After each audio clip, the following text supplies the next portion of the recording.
Pamirsa sawetara pelinggih Pura Manik Tirta, Desa Adat Timuhun, Kecamatan Banjarangkan, Kabupaten Klungkung, rusak mawinan keni batu miwah tanah embit. Baya inucap ini pertama kauningin oleh Jero Mangku Manik Tirta tanggal 19 Januari Galah Semeng. Kauningin nenten wenten krama seda sangkaning bencana inucap.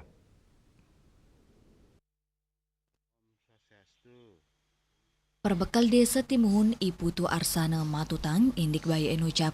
Perbekal Putu Arsana Wadarang, bencana tanah embit punika pinika pertama keuningin oleh Jero Mangku Manik Tirta sani pinaka Jero Mangku Pura Irika, Renggala Semeng sawetara jam dasa, Jero Mangku Manik Tirta ke Pura, wau ngeranjeng wewidangan Pura, Jero Mangku sampun manggih pelinggih rusak sangkaning keni tanah embit saking abeng sisi kangin Pura, nampenin punika Jero Mangku Manik Tirta Rades nguningayang majeng Jero Bendesa Adat Timuhun Iwayan Widana nerima laporan inucap Dani sareng Jero Bendesa Adat Timuhun Babin Kamtipmas Timuhun Babinsa Timuhun Pecalang Raris ngerawen langsung ke wentanan Pura saking seselesani kemargiang kauningin pelinggih sane rusak inucap inggih punika pelinggih Sabte Petale pelinggih ngerura saha Taman Beji indik pemocolannya nih saking pengempon Pura jaging rereh datanya nih mangda kauningin abing ring sisi kangin Pura Manik Tirta, medui tegeh dasan meter.